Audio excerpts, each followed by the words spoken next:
हम इंसाफ चाहते हैं और जो मारा है उसको फांसी का सजा चाहते हैं। जितने भी दुकानदार साथी हैं अपने दुकानों से मुसलमान कर्मचारियों को निकाल दे। अगर उन्होंने नहीं निकाला तो उनको कौम का गद्दार घोषित करके उनके दुकानों के बाहर पोस्टर लगाने का काम हम करेंगे। रिवॉल्वर नहीं, राइफल लेनी चाहिए सबको। पढ़ाई खराब हो क्या तुम मार रहे हो इससे? जोर से मारो ना।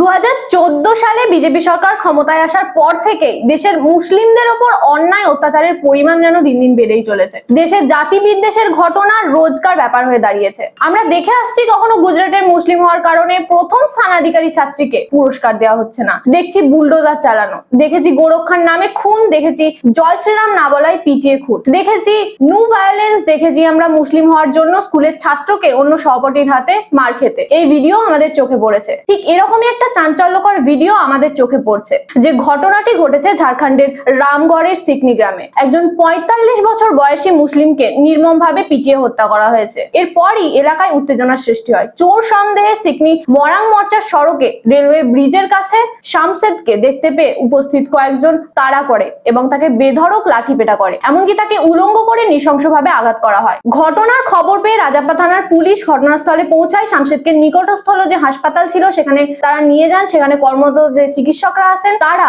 তাকে মৃত বলে ঘোষণা করেন। এই ঘটনায় ভেঙে পড়েছেন তার পুরো পরিবার। শোচনীয় অবস্থা তার স্ত্রীর কাছ থেকে জানা গেছে যে যখন তিনি পানি খেতে চান তার মুখে প্রস্রাব করে দেয় তারা। শামশেদের স্ত্রী কান্নাজড়িত গলায় তার স্বামীর খুনিদের ফাঁসির দাবি করেছেন, বিচারের আবেদন জানিয়েছেন। আমাদের প্রশ্নটা হচ্ছে ঠিক এখানে যে কখন আমাদের ভারতে এই মৃত্যু খেলা, এই জাতি বিদ্বেষ বন্ধ হবে? দোষীরা যেখানে দোষ করে চোখের সামনে ঘোরাফেরা করবে না, থাকবে গড়াদের পেছনে।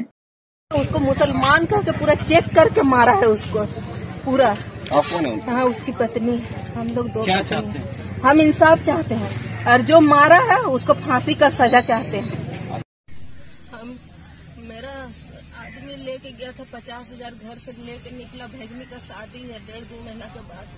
उसी का फर्नीचर का एडवांस देने के लिए और बोला बस्ती का नाम भूल गया, कितने में बोला कि हम दिए हैं कुछ पैसा, उसका तगादा करेंगे करके, और तगादा करने दिया। और हमको शाम को पता चला 5-6 बजे प्रशासन के द्वारा कि मेरा पति अब नहीं है, वो सदर हॉस्पिटल में है, सीरियस है कहते हैं।